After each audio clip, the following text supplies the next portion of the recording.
My name is Evelyn Carter.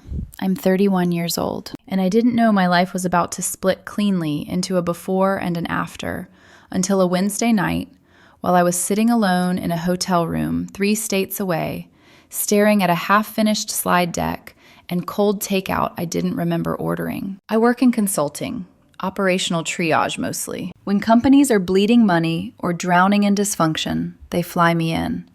I map the mess, name the problems no one wants to admit out loud, and leave before the dust settles. It means long hours, late flights, suitcases that never quite get unpacked. It also means I'm gone.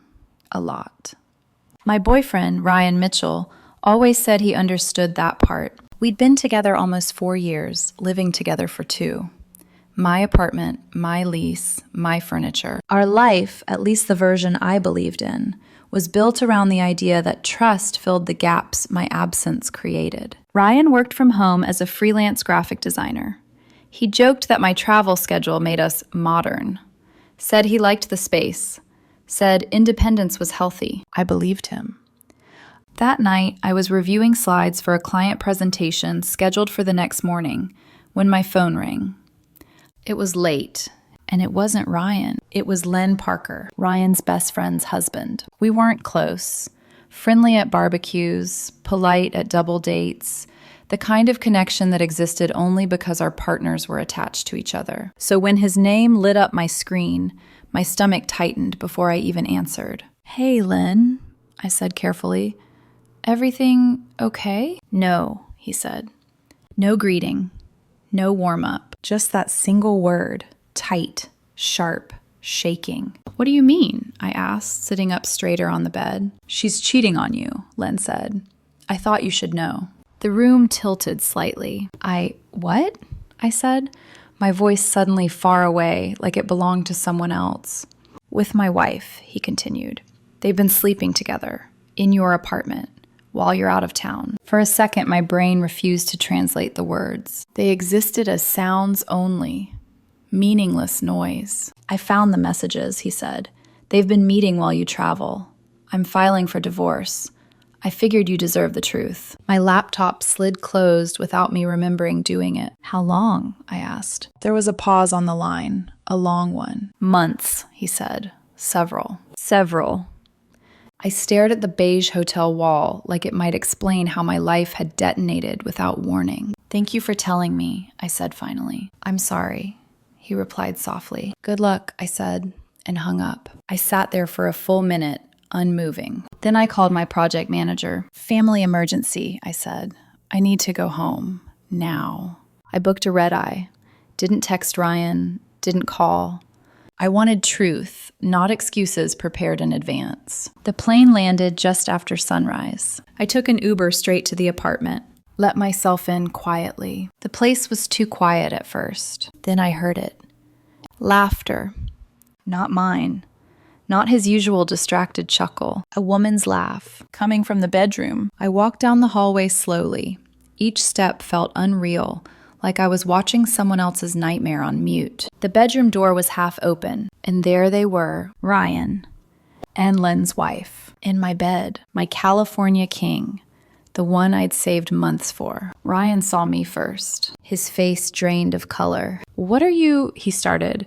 "You're not supposed to be home until Thursday." "I know," I said calmly.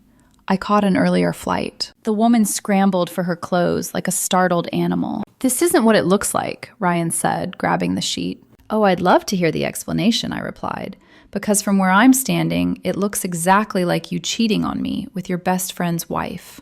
Ryan's mouth opened, closed. "How did you find out?" he whispered. "Len called me," I said. "Found your messages.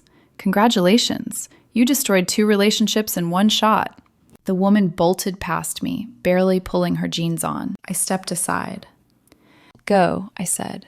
"Your husband's filing for divorce, by the way." The front door slammed. Ryan was crying now, real tears. "Evelyn, please," he said.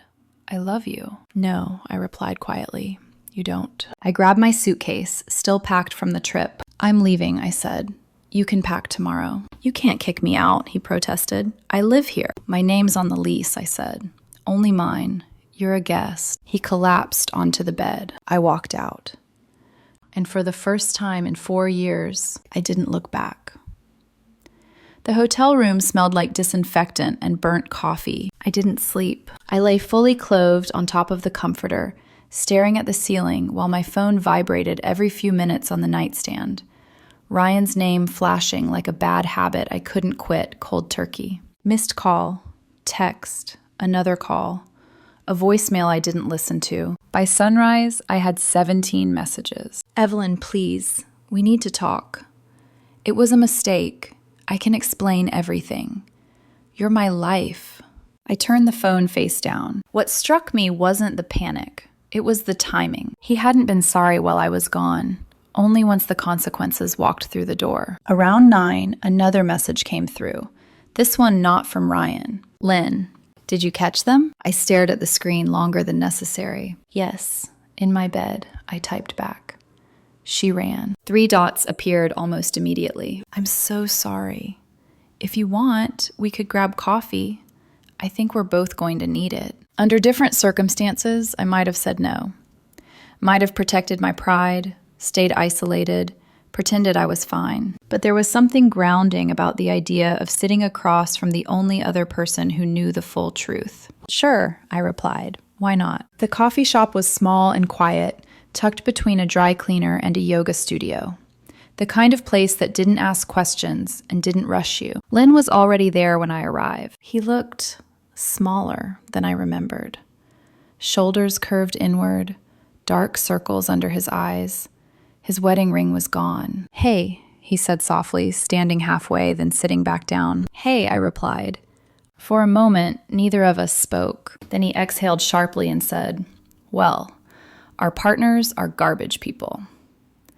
A humorless laugh slipped out of me before I could stop it. Understatement of the year. He stirred his coffee even though it didn't need it. "You know what the worst part is?" he asked. I waited. "She came to me crying about relationship problems," Lynn said, about how lonely she felt, how Ryan didn't appreciate her, all while she was actively sleeping with my wife. I clenched my jaw. "What problems did she say she had?" I asked. Lynn's mouth twisted. "That you worked too much, that you traveled too much, that she felt neglected." I let out a slow breath. "She always said she liked the space," I said. "Guess she found a creative way to fill it." Lynn didn't laugh. "I already talked to a lawyer," he said. "I'm filing this week." "That was fast." He nodded once. "Why wait? She made her choice." My phone buzzed on the table between us. Ryan. Again. "He's still blowing you up," Lynn said, glancing down. "He is," I confirmed. "Won't stop." "Mine's doing the same," he said. "Says it was meaningless. Wants therapy. Says she'll do anything." I raised an eyebrow. "Anything except not cheating?" He snorted despite himself. The phone rang again. This time I answered, put it on speaker. Not because I owed him, but because I was done hiding. "What?" I said flatly. "Evelyn, please," Ryan's voice cracked. "You can't just throw everything away. We can fix this." "You already threw it away," I replied. "I'm just acknowledging reality." "I made a mistake," he said quickly. "Everyone makes mistakes." "How many times did you make this one?" I asked. "Every time I was out of town?" "It wasn't like that," he insisted. "She pursued me, said her marriage was failing, that she needed someone who understood her." I felt Lynn go very still across the table. "Oh," he said softly. "Interesting." Ryan barreled on. "She came on to me. I was weak. It just happened." I cut in. "We're done. Pack your stuff." "I have nowhere to go," he said, desperation creeping in.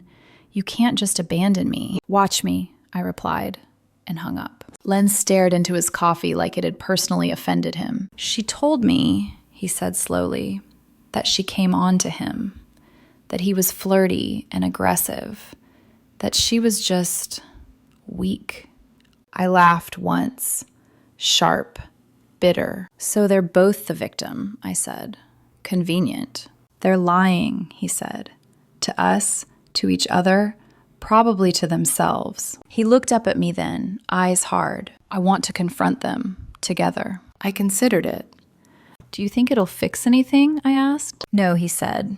but I want to watch them try to explain themselves when they can't coordinate their lies. A pause. Then I nodded. I'm in.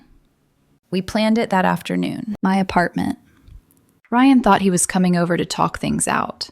His wife thought she was meeting Len to discuss the divorce. Neither of them knew the other would be there. Ryan arrived first. Knocked like he didn't already know the door code. When I opened it, his face softened with relief. Thank you for agreeing to talk, he said. Then he saw Len sitting on the couch. His relief curdled into panic. What is he doing here? He demanded. Group therapy, I said coolly. Sit. I'm not staying if he... Sit down, Len snapped. Or leave. Your choice. He sat, far away from him. His wife arrived 10 minutes later, walked in mid-sentence, already defensive. Look, I know you're upset, but we can stop this. Then she froze. All four of us. Same room, same truth. What is this? She asked. An intervention, Len said. Sit. She did. They didn't look at each other. I leaned back against the counter, arms crossed. So here's the funny thing, I said. You've both been lying, but you've also been lying to each other. Ryan's head snapped up. What are you talking about? He told me, I continued calmly, that you came on to him, that you were aggressive. Ryan turned red. That's not true. And she told me, Len added, voice ice cold, that you said your marriage was over, that you were leaving me. I never said that, his wife shouted. Yes, you did, Ryan yelled back. You said you loved me. In the moment, she shot back, it didn't mean anything. The room went silent. Ryan's voice dropped to a whisper. Didn't mean anything? His wife shrugged. I said what you wanted to hear. Worked, didn't it? Len stood. I want a divorce, he said. The lawyers already have the prenup. Adultery clause is very clear. He grabbed his jacket and walked out without looking back. Ryan collapsed into tears. You used me. He sobbed at her. She scoffed. You knew I was in a relationship. What did you think would happen? I straightened. You have until the weekend, I told Ryan. Then you're out. You're still kicking me out? He cried. After what she just admitted? You used her to cheat on me, I said evenly. You both made choices. Now you live with them. He stared at me like he didn't recognize me. I opened the door. Get your things, I said. We're done. He left sobbing. And somehow, I felt lighter. The apartment felt different once they were gone. Not quiet. Empty. Like sound itself had packed up and left with whatever illusion I'd been living in. I locked the door behind Ryan and stood there for a long moment, my hands still on the deadbolt, breathing through the strange pressure in my chest. It wasn't sadness exactly. It was the aftermath of adrenaline. The body realizing the danger had passed, even if the damage hadn't. My phone buzzed almost immediately. Ryan. I didn't answer. Instead, I walked through the apartment. The bedroom was still a mess. Sheets tangled, pillows shoved aside. The physical evidence of what I'd walked in on sitting there like an accusation. I didn't clean it. Not yet. I needed him to see it one more time when he came back to pack. An hour later, Len texted. That was enlightening.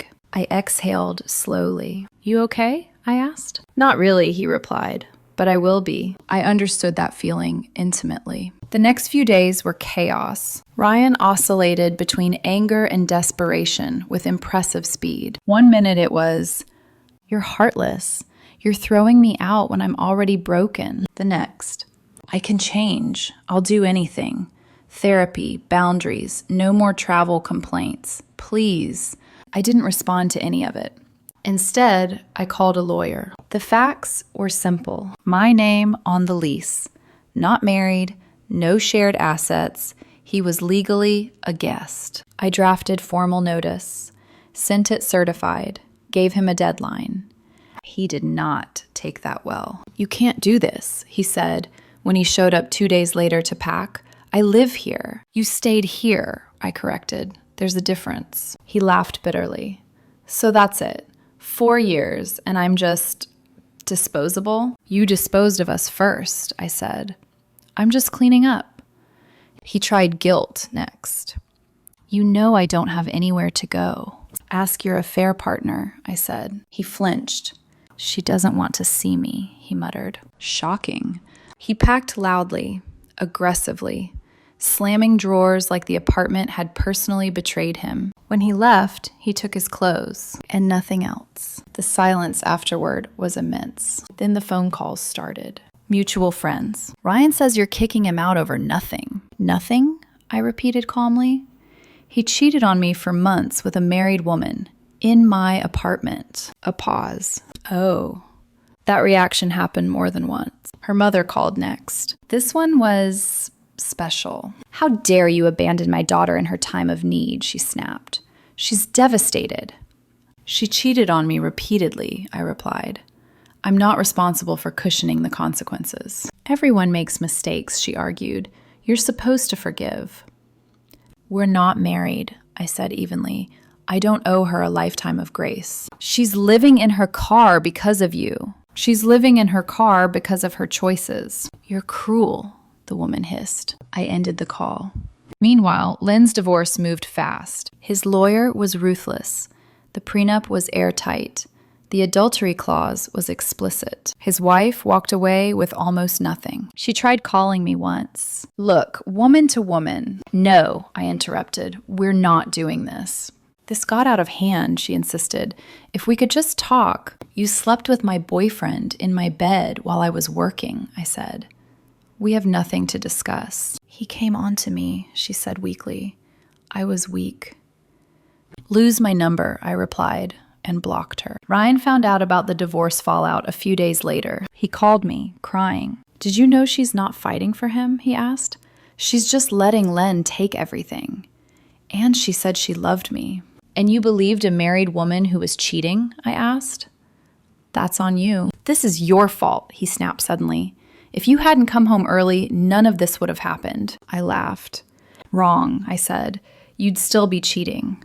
I just wouldn't know yet. He hung up.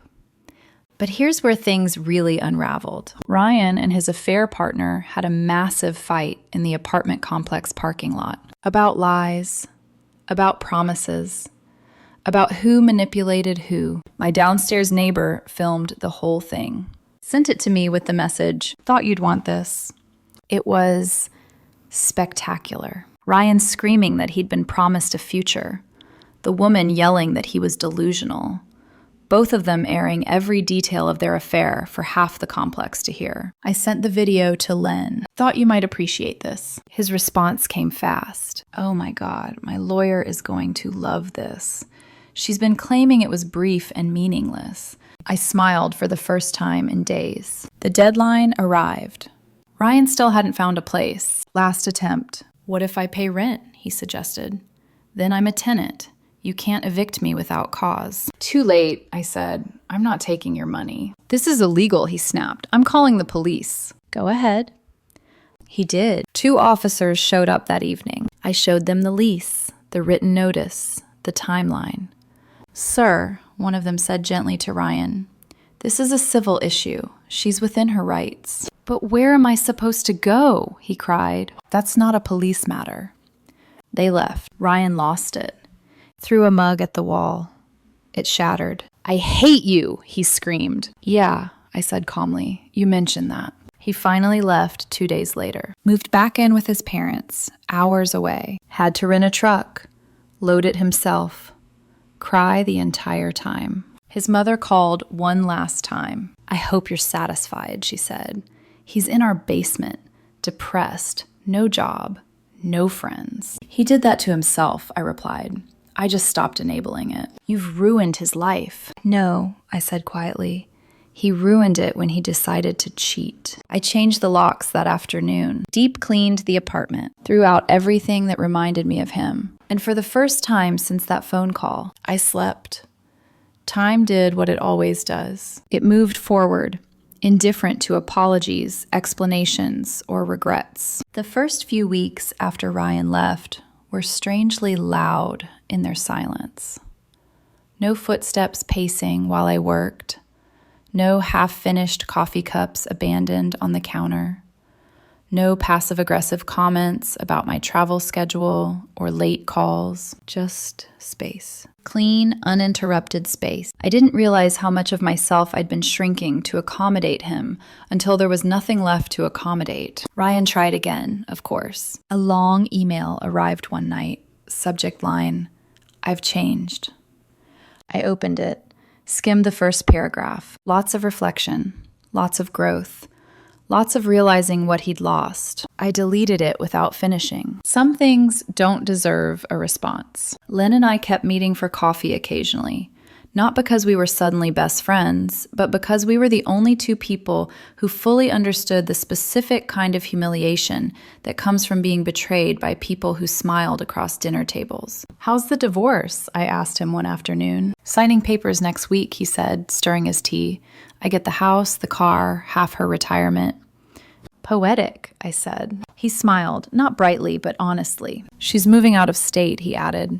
"Fresh start, apparently. Funny how cheaters always want those." He nodded. "Do you think they regret it?" he asked quietly. I considered that. "They regret getting caught," I said. "That's different." He let out a breath. "You're probably right." Ryan, on the other hand, did not land on his feet. Word travels fast when people stop covering for you. Friends who'd initially believed his version of events started apologizing once the truth surfaced. One message stood out. "Hey, I owe you an apology. I believed Ryan when he said you overreacted. Found out what really happened. That's messed up." I replied simply, "Thanks, it's fine." It wasn't about forgiveness. It was about closure. Ryan's former affair partner, Len's ex-wife, reached out once from a new number. "I know things ended badly. Just wanted to say I'm sorry for my part. Hope you're doing okay." I stared at it for a long time, then deleted it. Some people want forgiveness not because they deserve it, but because guilt is uncomfortable. I wasn't interested in making her conscience lighter. The apartment changed. Not physically, though I did repaint the bedroom and replace the mattress, but emotionally. It felt lighter. Like I'd been carrying weight I didn't know was optional. Work improved too. Without the constant emotional drain, I focused better, took on bigger projects, got noticed. 3 months later, I was offered a promotion. Less travel, more control. I accepted. Ryan tried once more to reconcile. This time, it was a handwritten letter mailed to the apartment. I didn't open it. Dropped it straight into the trash. I'd learned something important in the aftermath of all that chaos. Closure doesn't come from hearing the right words. It comes from deciding you're done listening. Len moved a few months later. New city, new job, fresh start. We hugged awkwardly in the coffee shop the last time we met. "We probably won't stay in touch," he said. "That's okay," I replied. "We helped each other when it mattered." He smiled. We did. I heard through the grapevine that Ryan and his affair partner tried reconnecting. Misery loves familiar company, apparently. It lasted about a week before another explosive fight. Turns out, being united by betrayal doesn't magically create trust. They both ended up alone. Ryan, back at his parents' place. Her ex, somewhere out of state, starting over with nothing. Perfect symmetry. I started dating again slowly. No rush. No illusions. The man I'm seeing now knows the whole story, every messy detail. He didn't flinch. He just said, "You deserved better," and meant it. Life is quiet now, drama-free, exactly what I needed.